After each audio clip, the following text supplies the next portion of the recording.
Welcome to Old Guy Tech, the OGT.TV recording studio. Technology for the rest of us. Hi, I'm Rob Charny. We're on with Old Guy Tech TV. This is Crime Beat with Sheriff John DeAugustini for November 12, 2015. And John, once again, thank you very much for coming in and doing the show with us. And before I forget, have a wonderful Thanksgiving.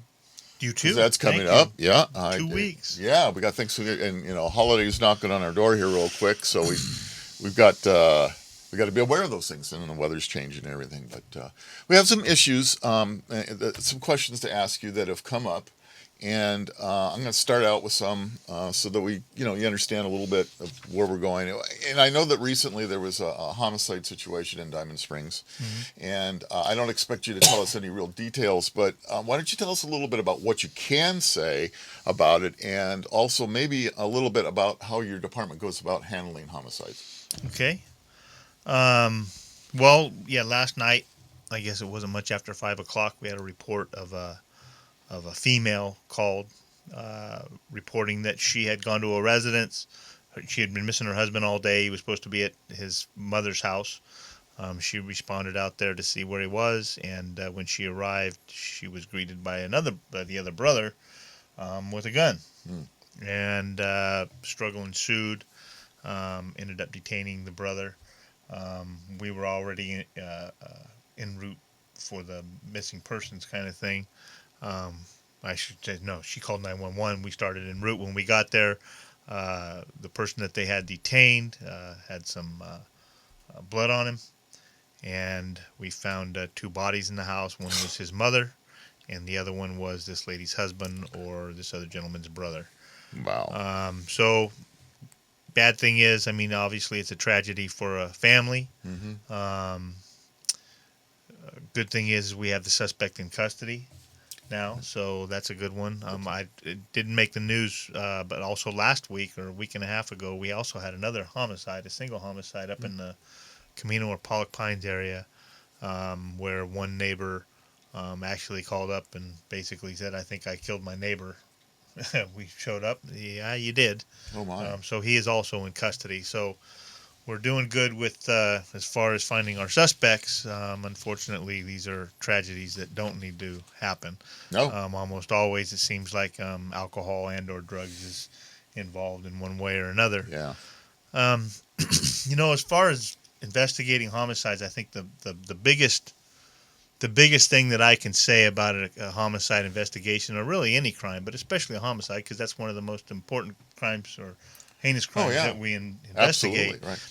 The biggest thing to remember always, and I stress this too with staff, is you get one shot at the investigation. If you think about it, you get one shot. Are there some things that you can sometimes go back and clean up? Yeah, sometimes. But usually you have one shot. And, with our CSI teams, our investigators that do the interviews, when we do neighborhood canvases, talking to neighbors, we literally have one shot. And today's day and age, with juries expecting just this wazoo stuff, that a lot of it is only seen on TV. Yeah, it's.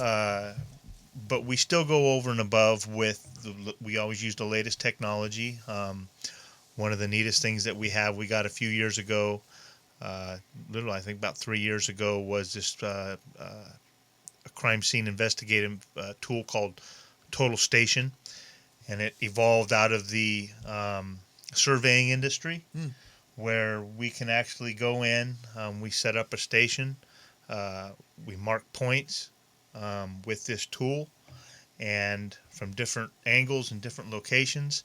And when the deputies, the crime scene investigators go back to the office, they download all this information, and up comes a crime scene sketch and drawing, layout of the layout scene. of everything, down to, I believe it's within 1/10 of an inch or something. Wow.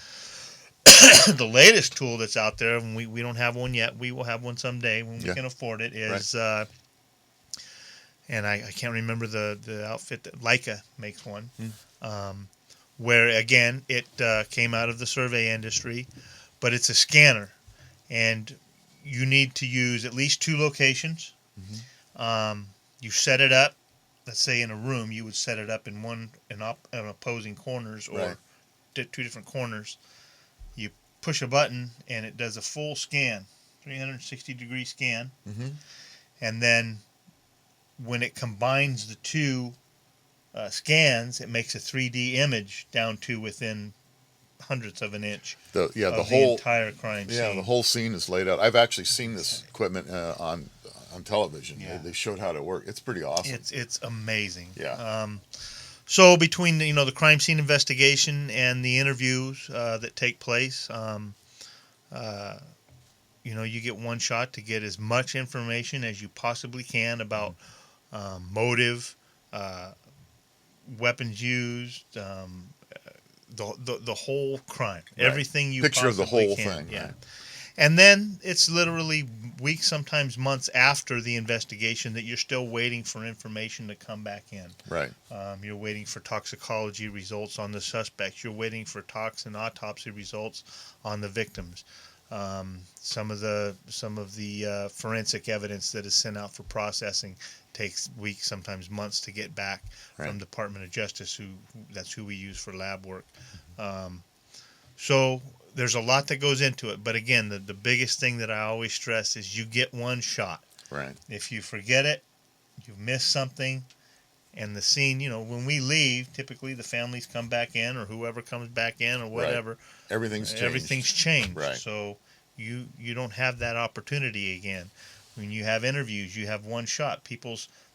The best chance you have at getting clear, accurate information is that first interview. When you try and go back and re-interview somebody, Right. it can mess up the evidence. They've Mess up the had interview. a chance to think about what they're And going they've to say. talked to this person, Yeah, right. they've talked to that person, Right, and pretty yeah. soon what they thought in their mind starts changing. Right. So, again, you have one shot. We take it very, very seriously. So are crime scenes typically held sealed for a period of time? They can be. Depending on the circumstances, the situation, the type of crime, where it is, the weather. Oh, right. Right. A lot of different factors will play into how you process a crime scene. If you have a static crime scene, and you have a bunch of your detectives and CSI personnel that are going to be on the next day, and you know it, rather than call them out for overtime that night, if Right. nothing is going to change, if absolutely nothing is going to change, Right.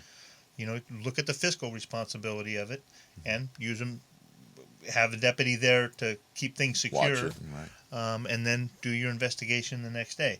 As long as you have enough information for due process, Right. and probable cause and whatever moving forward.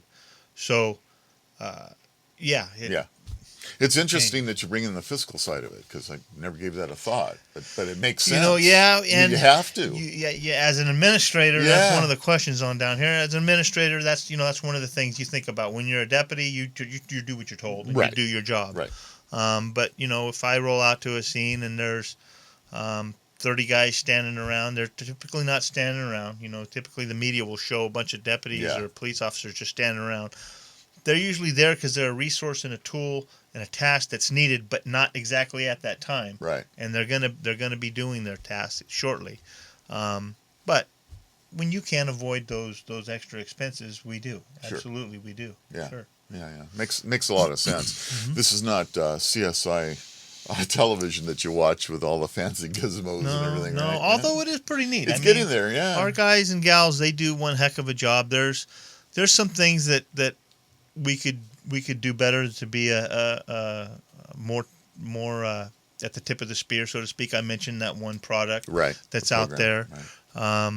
Right. We have always, our CSI van, we just got a new to us, very used to the county, a used ambulance a few years ago for our CSI van. The old one was the same type of vehicle, but it was on its last leg.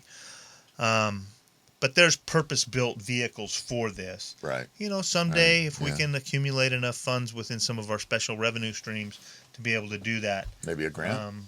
Yeah, there's some grants out there. Some of them have a lot of tails. Yeah. But but and quite honestly, the board could prioritize some things like that as Board well. of Supervisors, right? Board of Supervisors. So there's different things that we're looking at that we know we could use in the future, but the team does a very, very good, thorough job.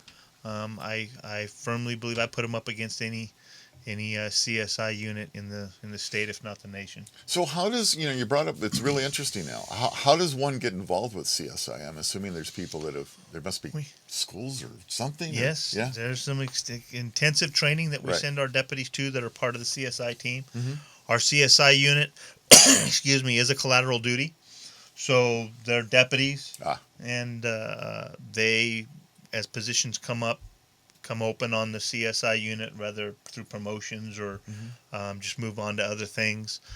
We post for it, so we want people that have an interest, and they put in for it. And we send them to all different types of trainings. We send them to fingerprint collection. We send them to crime scene investigation. That's one of the ones that basic crime scene investigation.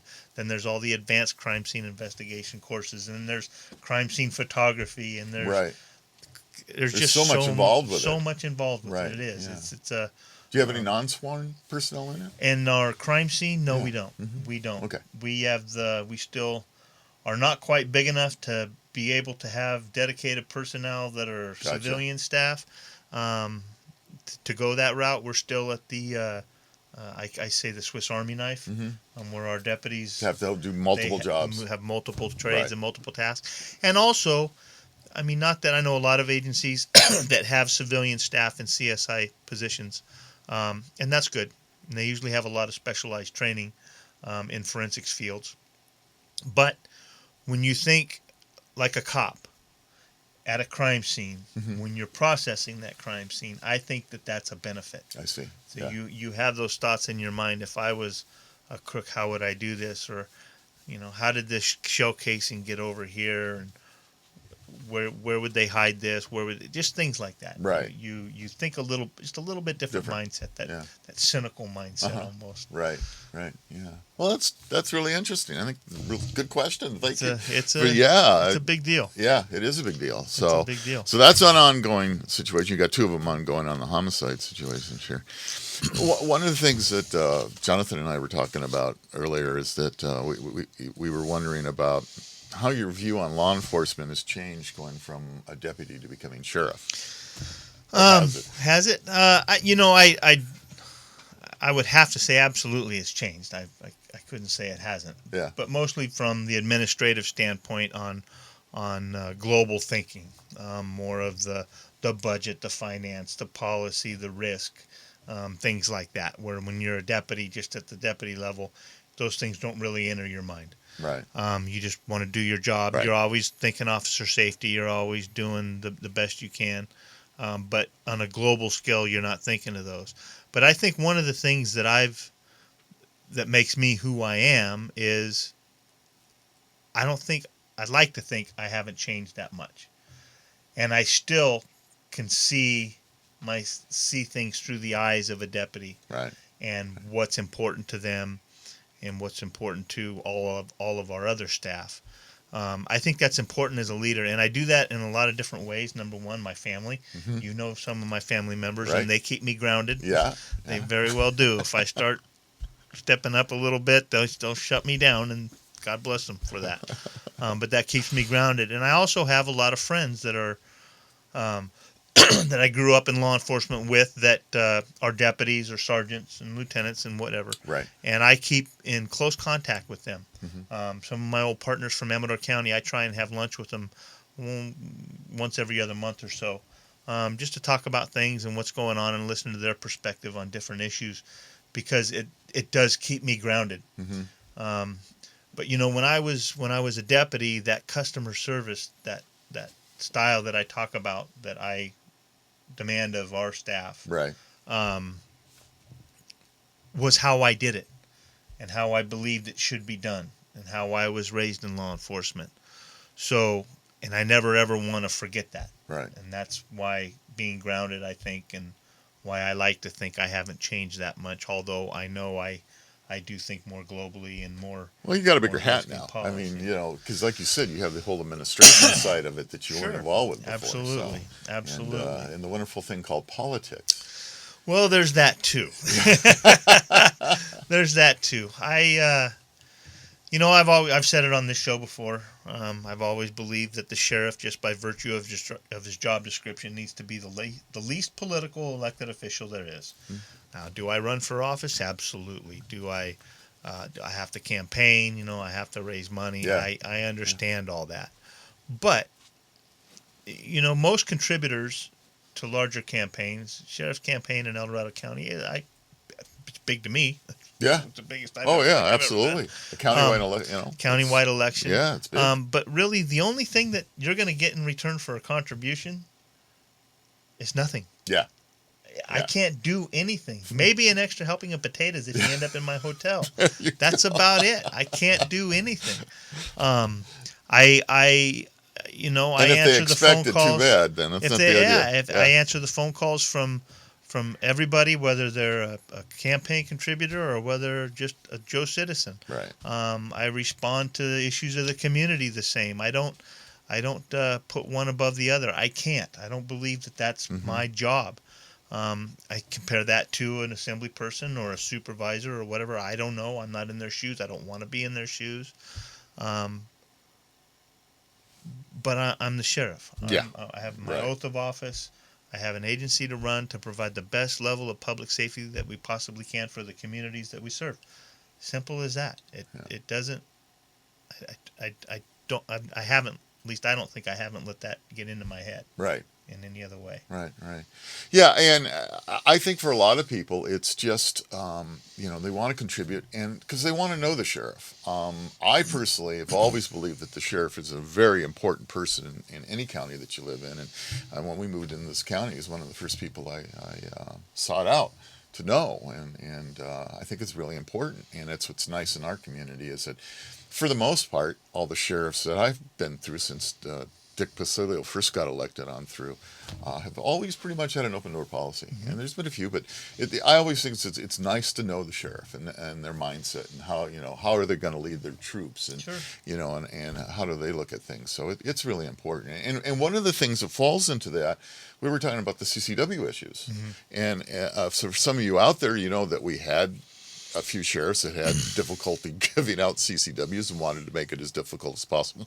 Towards your position, that that you make it a bit easier for everybody. Not, everybody still has to go through the whole process, but the point is, if they do it and they're good people and they go through, they get it. Not much. Yeah, I take the subjectivity out of it. Yeah. I'm very objective with the process. I do as much as I can while still working within the law. The biggest thing that we did was self-defense or personal protection is good cause. Right. That's where across the state the biggest disparity lies with many of the counties and the sheriffs is, well, you got to prove to me that your life is in danger, and why do you really need this permit? I don't believe that. I believe it's your constitutional right. You're willing to jump through all those hoops that our state legislature has put on it to get it.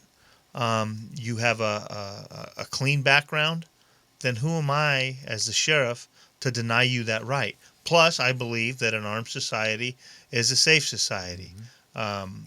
In public areas, we're not talking about in your private home or on your private property because CCWs don't apply there. Correct, yes. So, but in public areas, we don't see the type of crime and the violence that you would see in other cities and other towns and other areas that would have many gun-free zones.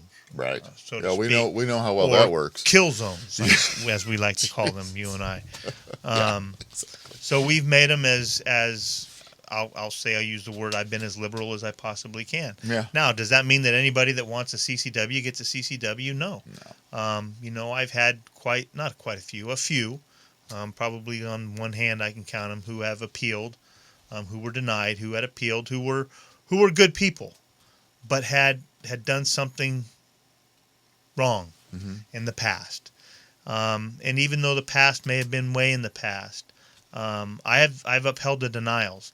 And the reason I do that, and usually the majority of them have accepted my answer, Some of them didn't, and that's okay. I'm Yeah. not going to make No, everybody no, happy no, all no. the time. It's But my impossible. reason is, and I hearken back to a few years ago in Sacramento County, there was an older gentleman who ended up in a gunfight with Highway Patrol in the medium on Highway 99, I believe it was, waste in south area.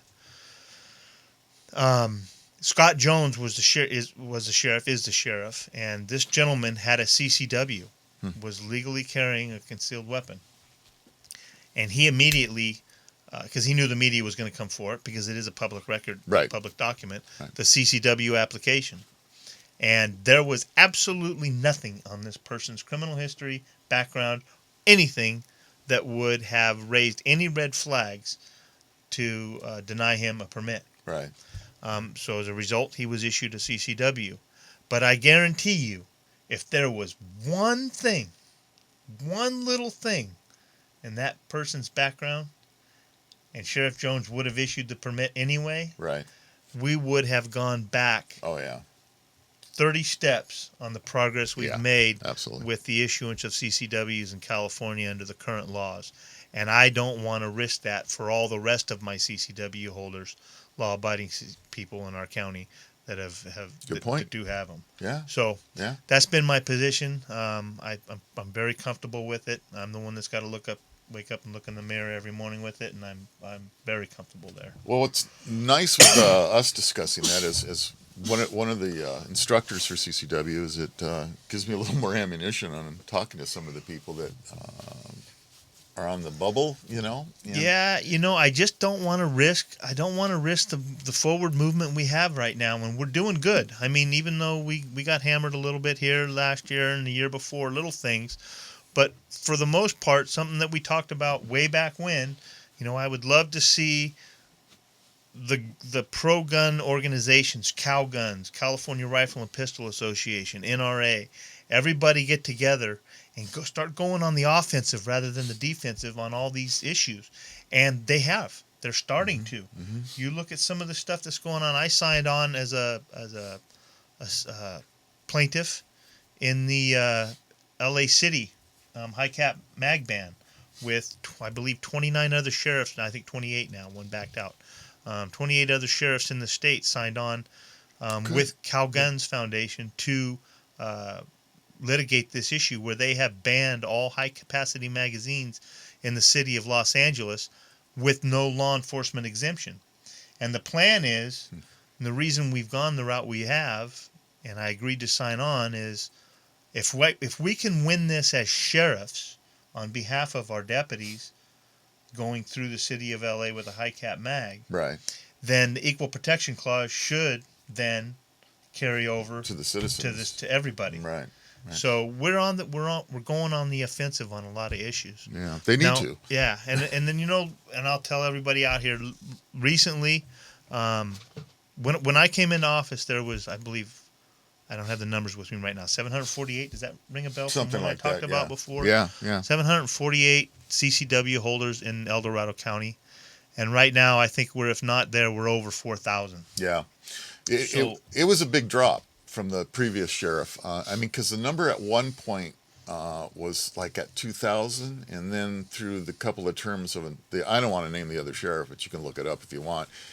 It really got dropped and dropped down. and dropped. Yeah. Well, we've went way beyond that, surpassed that. Right. We have Right. a lot of good folks in this county, and as a result, we go through growing pains. When we first did it, it was, oh man, we got slammed, and the time frames were outrageous. We worked really, really hard. The time frames, I mean, from the time you apply until the time you receive your CCW. Right. We were pushing 4-6 months right at the beginning. We worked real hard. We got that down to 60 to 90 days, I believe. At one point, we were averaging around there, which I believed was acceptable. And where we are now, even though it should be simple, but with the accumulation of all the CCWs we have, and then all the biannual, because every 2 years, Right. they're all renewals. Right. Now we're starting to feel the impacts of that. So what's happened is our time frames have gone up again substantially. Part of it is DOJ. part of his Department of Justice on the scan, the live scan. Oh, okay. Because it's Okay. not one of the priorities to the state to get those back as fast. So those take time. I've been told 60 to 90 days sometimes on those alone, Just on the live scan? just on the live scan. Wow. And then on our side of the house, we're also backlogged. We have some staffing issues that are behind it, some training issues that are behind it. But I can assure you, we're working as hard as we can. We're doing what we can to figure out ways to, again, streamline that and bring it down even more again. We found a way, we think, to get rid of one of the appointment processes. Oh. There's no reason why you should have to come back into the office to pick up your license. Right. You should be able to, we can just mail it. You've already gone through everything else. So that's one of the processes we're looking at. But it's taking too long right now. Yeah. I So see you're that, saying recognize like it. 60 to 90 days is, That's my target. but we're actually beyond that. Oh, in we're some way cases. beyond that. I think we're 4 to 5 months. 3, 4, 5 months on some of them. Yeah, that's what I'm hearing from some of my guys. Yeah. It's taking that long Yep, now. it is, and And that caught me by surprise because I knew you had caught up, and then I went, oh, yeah, And then what then- happens is again when we only had Yeah, when we had 1,000, I got it. then the next year there was 1,000 renewals. Well, now we got 2,000, so the 2 years, the Got next it. year there's 2,000 Yeah. renewals. I see. For me as an instructor, I call it an on year and an off year, and I understand exactly what's going on because I saw the same thing, and now actually it's starting to even out a little bit. I would think it would even out, but we are still getting anywhere between 7 and I've seen as low as 7 and as high as 32 new applications a week. A week? A week. Wow. We're still getting a lot of Wow. applications a Good week. for you guys That's a out good there. thing. Yeah, it's a great That's thing. a good thing, Yeah. I know. I and I apologize to some of my students out there. I know a lot of you watch these classes. I took because I needed for mental health time. I took November, December, and January off. I'm not going to teach for those 3 months, and I've got a lot of people that have. What, you're not teaching classes over and over? And I said, you know what? I'll tell you what. As long as it's taking so long to do the paperwork, put the paperwork in. Get all that process started. Sure. The certificate's the Sure. last thing. Sure. And I said, by that time, my class in February, you'll be ready to go. Right. So. Now with the renewals, we're on our website it says you don't have to put in, and actually staff was turning people away for more than, I think it's 30 days before the renewal was done. Yeah. We're not doing that anymore. If your renewal is coming up and you can give yourself 60 to 90 days before the renewal is up, come in.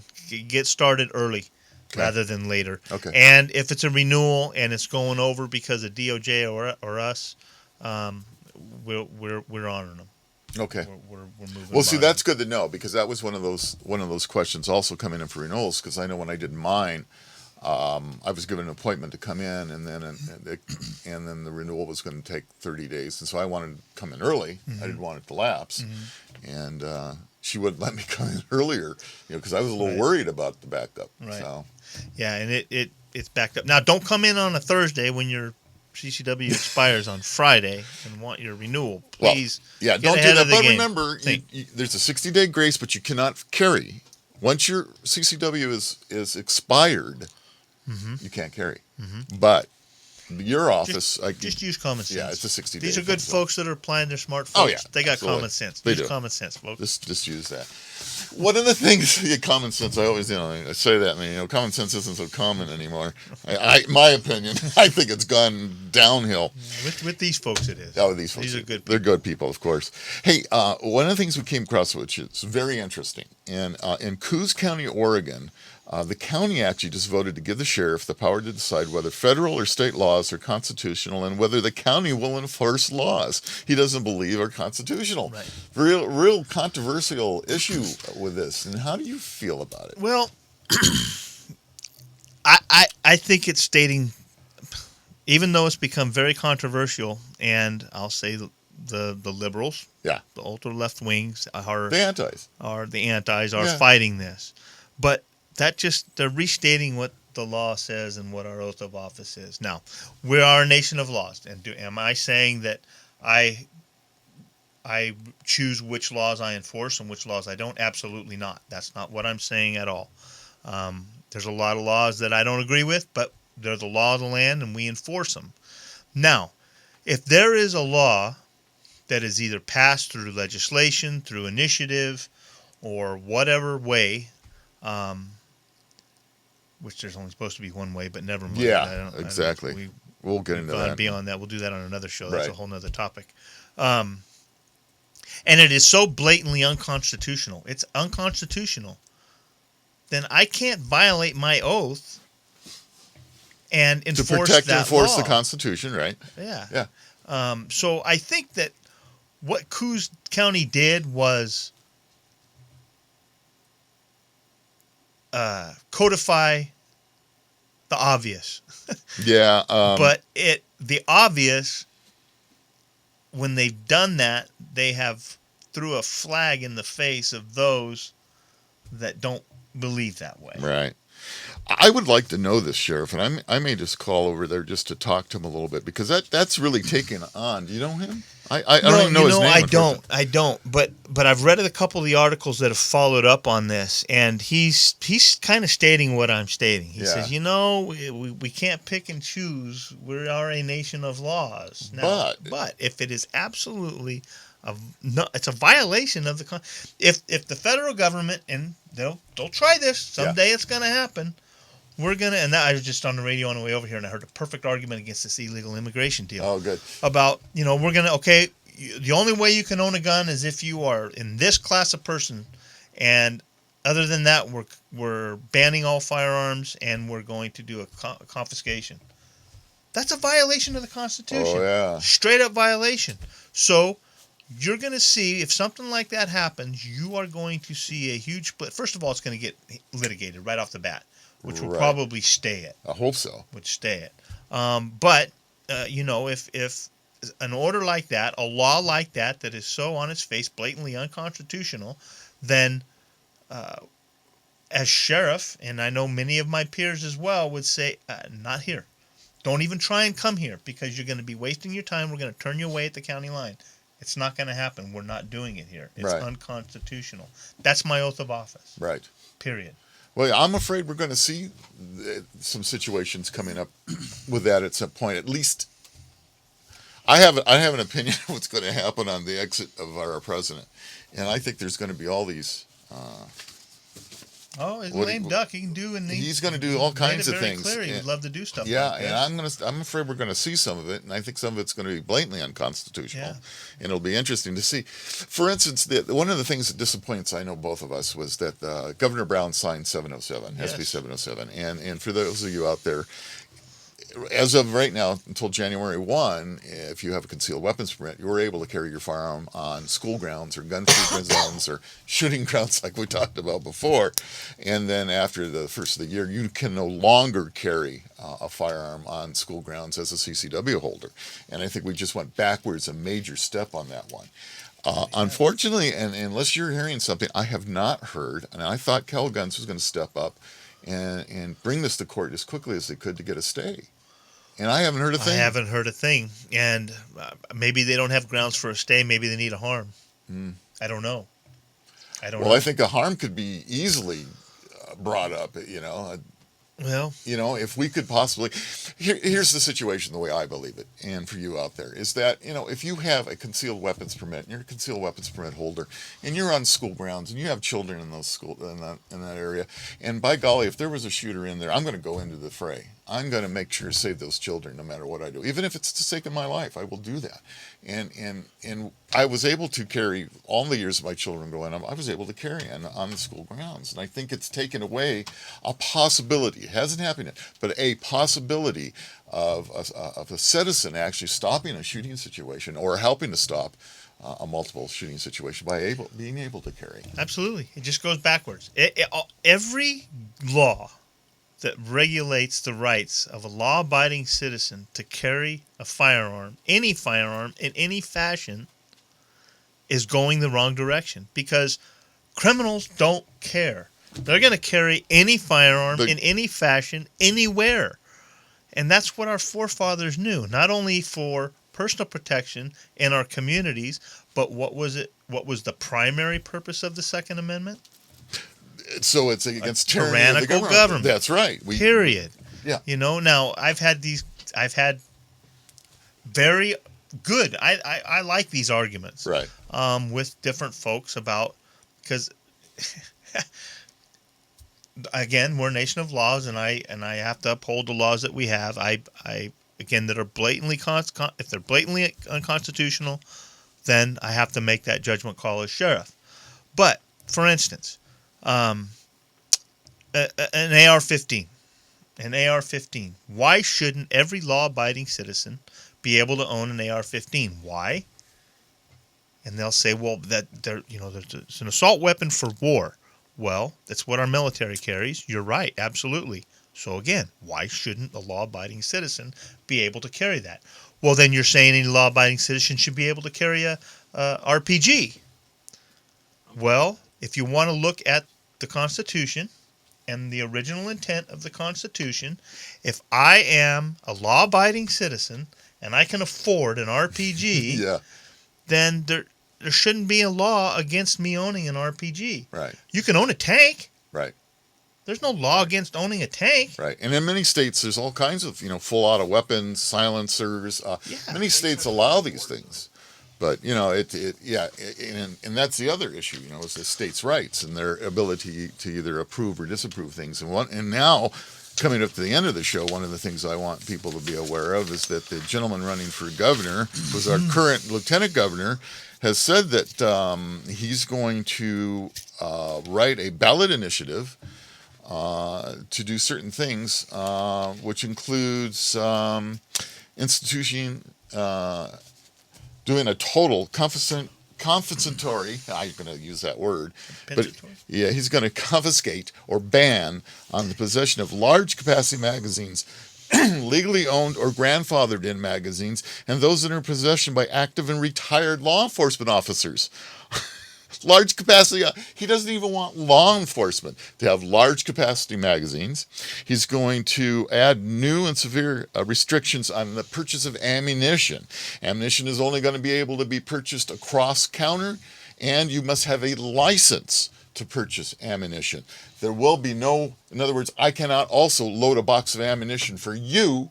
Say, hey, Rob, let me have something at this specs. Okay, I can do that. I won't be able to do that either. That'll be illegal. According to Newsom. So again, the ban on private purchase, transfer, and direct importation of ammunition, a ban on mail order ammunition that's not transferred through a dealer and sold to a licensed individual. So we got to get a license again. Requiring all ammunition sellers to acquire a special DOJ ammunition sales permit, and that all their employees will have to be licensed and permitted. And he's also adding as much other anti-gun stuff onto it as he can. Mm-hmm.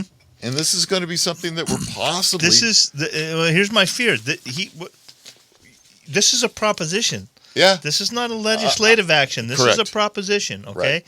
Well, we can think something like that would never pass. Yeah, right. Look what just happened with Proposition 47. Yeah. Look what they're trying to do. Who's to say that he couldn't also get this titled as the Safe Neighborhoods and Schools Act? Yep. The same thing that they titled Proposition 47. And something like this passes, folks. This is bad. This is it's awful. Bad stuff. It's awful. It is really, really bad. And unfortunately, he's going to bring it forward. And he's got his supporters, which just drives me crazy, because if you folks take a moment to look at this guy's history, not good for us. So I mean, it's just in this, and I really wish, and I'm hoping that somebody's going to step up before Jan 1 and do something about SB 707, because it's just not right. So I'm really against that. Bad. So in wrapping up, you have anything else that you were interested in bringing up? I know you've made a few notes. And next starting should be next week. We're hoping. We're targeting for Monday afternoon. We're hoping. We should be kicking off our social media presence. Oh, okay. With, I believe it'll be a Facebook account, maybe a Twitter feed behind it. Okay. I found a model that will work for the size of our agency. We have a contract with somebody that's going to help us get it started. There's going to be a mandatory training for all personnel ranked sergeant and above, all sworn sergeant and above. Everybody is a contributor. Everybody in our agency, sergeant and above, is a contributor. Oh, wow. So it's been very, very successful in some other agencies that have gone this route. So much so that their followership or followers or whatever you call it, they have more followers than all of the local subscription media combined. Because what they do is they do a steady drip.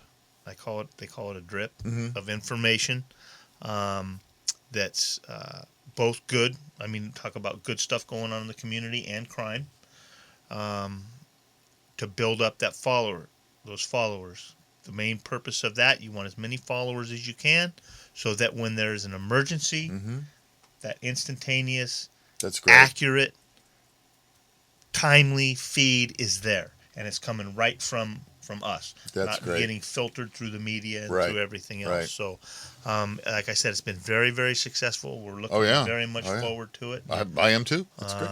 Maybe See we can how link it to some works of our out. shows here. Absolutely.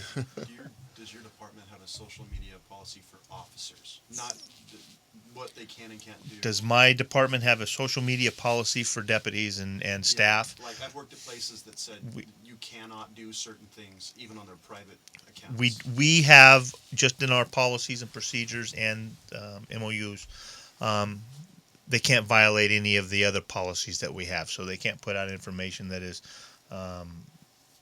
defamatory or... Oh, yeah. And also they can't speak on an ongoing investigation. Those kind of things. There's a number of Yes. things that they can't speak to. Right. Yeah. So in that respect, yes, but it's very simple policy, because just don't do anything stupid that's prohibited by these other policies. Right.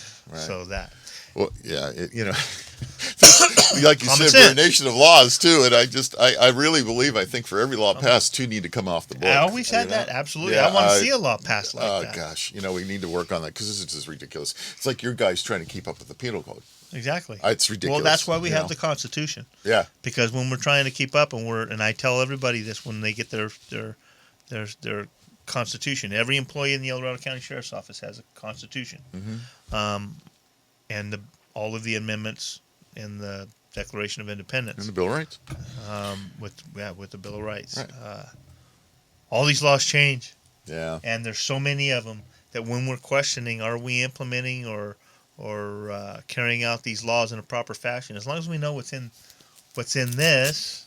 Uh-huh. Yeah. As long as we know what's in that, you can read that's it right there. We'll never go wrong by those other ones. Yeah. As long as we know what's in here. So Yeah, and as long as your guys understand it, and it's a little bit of education sometimes for law enforcement, and each agency's got a different philosophy on how they look at these things, and a lot of them go that you're bad until proven innocent, which is unfortunate because it's backwards, but that's the way sometimes it happens, and all that. So so the Facebook thing's going to be really cool. And it will be. I'm really looking forward to it. Yeah, we'll make sure that we're, if we can help or be part of that, that'd be great too. And that's exciting. And I think the guys in El Dorado Watch, which is out there, they do a pretty good job of getting neighborhood stuff around. They do. And good for them. So this will be an added They tool. do. That's And fantastic. it'll complement that. Yeah. No, this is great. Absolutely. I really think this was awesome. Perfect. Well, we've reached the end here of all the stuff that we were going to talk about. And you're pretty good with everything too, huh? I think we're good. We're going to have a little bit towards Christmas time. We'll have one more session for the year, and we'll hopefully maybe have some stuff that we can update everybody, and maybe we'll look back at what we've talked about throughout the year, and readdress some of the things and see how things went. That'll be good. But in the meantime, I want everybody to have a wonderful, wonderful Thanksgiving. Have it safe, and please make sure that you drive safe and you stay safe, and use those designated drivers. And let's not have accidents, and let's enjoy ourselves. Absolutely. Great. So on behalf of Sheriff John DeAgostini and Rob here at Old Guy Tech TV and Crime Beat, thank you very much for watching. We'll catch you next time.